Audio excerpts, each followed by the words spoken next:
Welcome to This Morning on Asakhe podcast, your daily dose of insightful conversation on current affairs, politics, and social issues. Please share and also follow us on social media at SiteZW. Now, stay tuned to today's episode. A very good morning to you and welcome to This Morning on Asakhe. My name is Nonhlanhla Mapigwa and of course I'm here with Bright.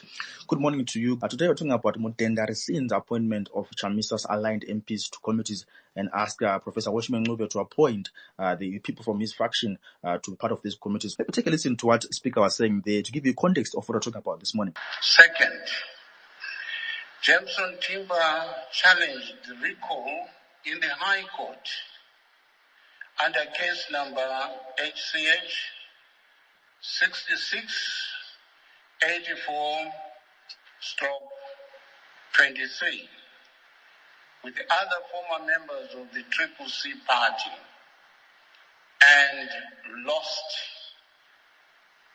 the court case. He was also among the former members of the Triple C party whom the High Court barred on 9th December 2023 from contesting the 3rd February 2024 by-elections under the Triple C party following Sengezo Chabang's application to block them from participating in the polls under the Triple C banner. Considering that Jameson Timber had been recalled by the same Triple Party he was purporting to represent, and that he was also barred by the court from contesting under the banner of the same Triple C party, his communication to Parliament and the appointments made thereafter are therefore null and void. Accordingly, I am rescinding the announcement made on the 15th February 2024 and referring the matter back to the Triple C party to make the appropriate appointments. The factions within the opposition party, they're now affecting even us, the citizens that voted, and us, the people that deserve policy formation. Remember, now is a critical time. They're doing these bill hearings, they're doing these consultation meetings and so on. Without these people in Parliament or proper appointments, who suffers the most? It's me and you. This is something that happened months ago, and now it's taking effect now. When a lot of things have happened as well, we've seen the tours, we've seen the public hearings and everything. Imagine what that's going to do to all that has been done so far by these committees. Maybe start afresh again. You know what? A few weeks ago, I had an interview at the Breakfast Club, right, speaking to one of the MPs, right, in Bulawayo. This MP belongs to a faction that came through the by-elections, right? So this MP says to me, I won resoundingly during the, the CISP selection process, right? I won resounding, but however, there was the Bareka strategy, and then someone was imposed, not me, right? And then this person was recalled, and then they came via the by-elections. So he was saying to me, I was asking him, how are they working in Parliament? So he was saying to me, I'm not even part of these WhatsApp groups from Triple C MPs, and I'm not told what I'm discussing in Parliament. I just hear when we get there. So within the caucus of Triple C, they're not part of that WhatsApp group caucus. They are told what they see in Parliament. Okay, today we're discussing this, but they're not told beforehand because of that faction. I belong to this faction. I came through the by-elections under this banner, different banner. So for me, it was quite shocking to say, but this is the same party, even though they are factions. Good morning to Shepard. Good morning, Brighton. Morning, Nonhlanhla. Thank you very much. It's so sad what we see in Parliament because we are now going to a year after elections, but we are still fighting against the position. Instead of fighting for change, instead of fighting to deliver to the people, but we are still on one ground.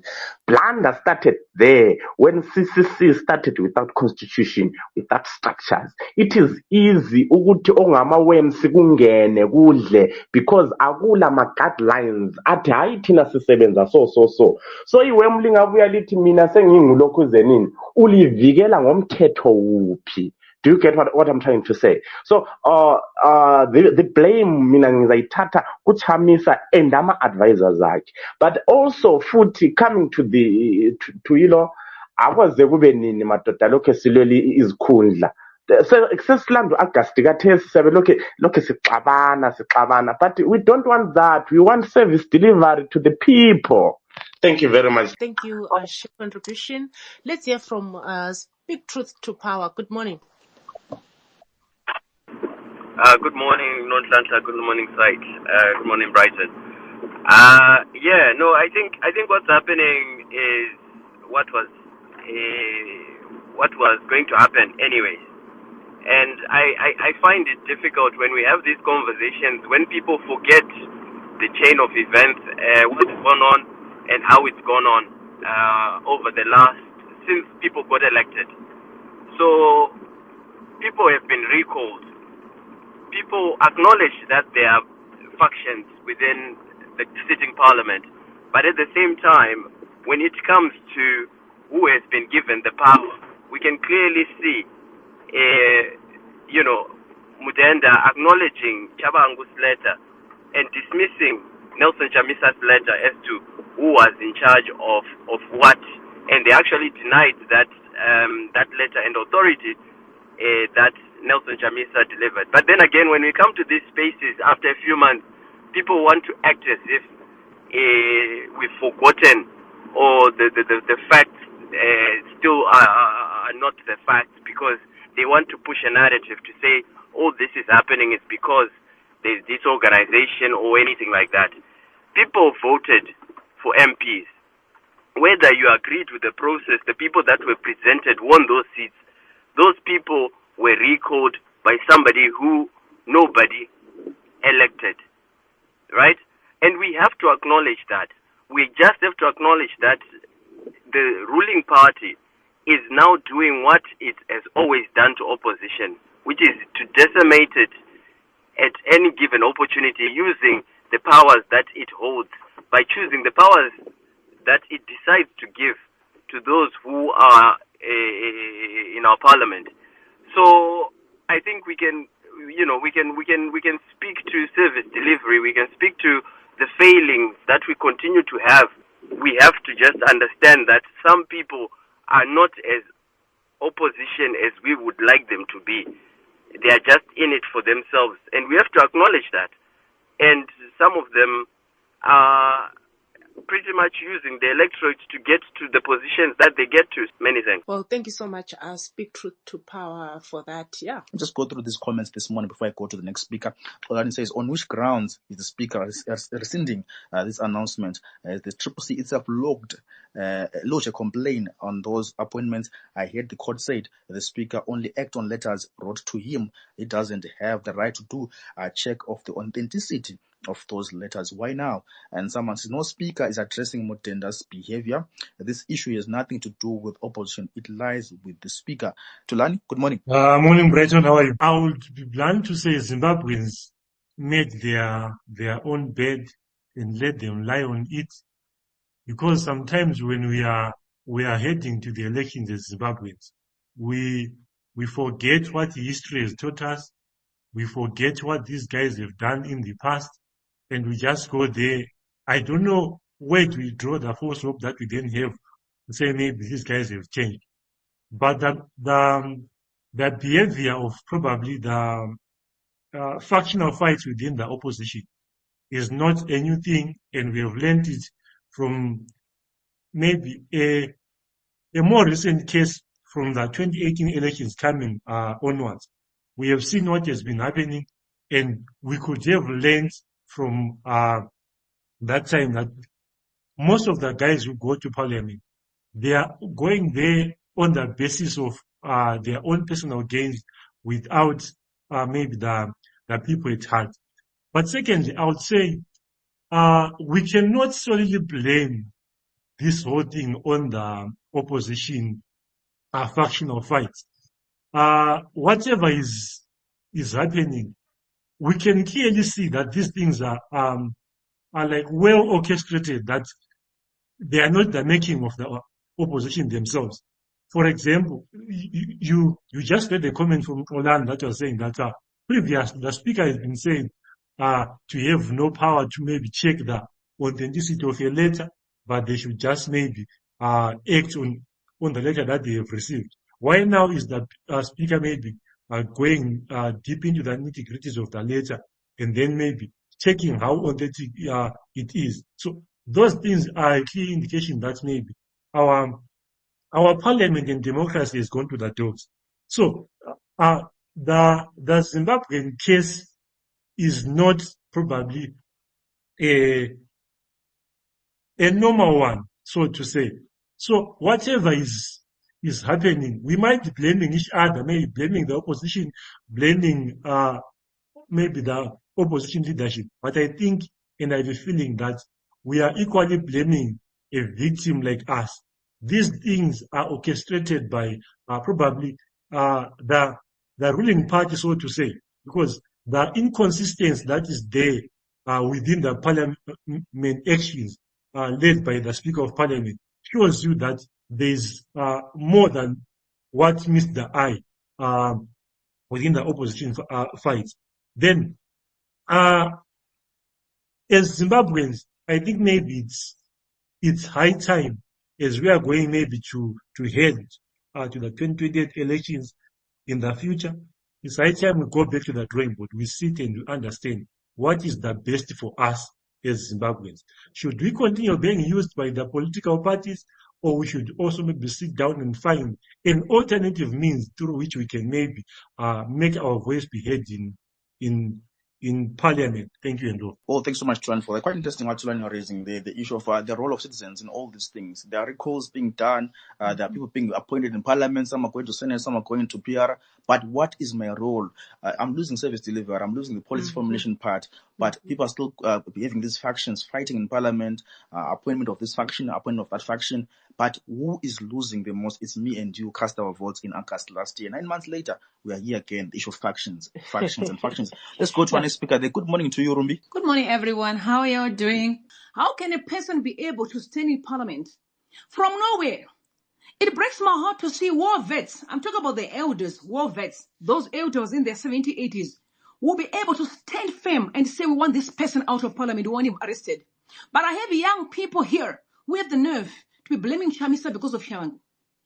It breaks my heart. But do you really know what you deserve? Do you really know what you want in life? You would rather stand with all the nonsense that Shawangu is doing and blame Chamisa, who didn't do you no wrong, and blame on the Constitution. Excuse me. This is not about the paper. This is about the facts. Whether the Constitution is there or it's not, look at South African elections. Why can't we learn from other people? Did you hear them talk about Constitution? They tried the drama of machination, trying to outsmart Azuma. What happened? The judiciary brought him back. Can we look at why are we in this mess that we are in, looking at our judiciary? Thank you. Well, thanks so much, Rumbi. Well articulated there from Rumbi there, speaking on the issue of the bigger issues that are affecting our country. 9 months after elections, we are still focusing on this factional battles within the opposition party. What about development? What about moving forward and fulfilling those promises made in their manifestos? Anyway, let's move on to our next speaker. Good morning to you, Magneto. Oh, thank you. If you look at it, that's what the Speaker of Parliament did. When the Speaker of Parliament was taking all those guys who were appointed by Jameson Timber, and when he was speaking, delivering his speech, the Minister of Information was having a press conference across town talking about Chamisa's letter. They were saying, oh, Chamisa is not supposed to write this letter, elections are going, blah, blah, blah, blah. We have ZANU-PF supporters in the diaspora saying our Chamisa's letter was nonsense. If it was nonsense, why is the Speaker of Parliament responding? Why is the Minister of Information responding to that letter, if that letter was nonsense? Thank you. Well, thank you so much, Magneto, for that. Yeah, let's move on to Blessing. Good morning, Blessing. We are failing to understand that we have to draw a line and understand what is opposition, What is our strategy? What is our best way forward? Is it to remain in parliament? Is it to remain divided and continue talking about the same things again and again until 2028? Because I think simple common sense, it tells us that we are not going anywhere with the divisions which are there, because we should also know that, and be in a well-informed position, that the parliament, as it went back into parliament, it's a divided parliament. It's a group of two factions or three factions in the opposition. So at the same time, the problems that we are facing at the moment in parliament, they are instigated by the people who are in opposition. They are the people who are engaging with the ZANU-PF factions in there. Anyway, we've come to the end of the show for this morning. Yeah, it's been a great morning, and we look forward to having you every other weekday from 8:30 to 9:30. From myself, Brighton Ncube, In Nonhlanhla Mabhikwa, it's bye for now. Thank you for tuning in to this episode. For feedback, you can contact us on 263-777-470017. Don't forget to follow and like our social media pages.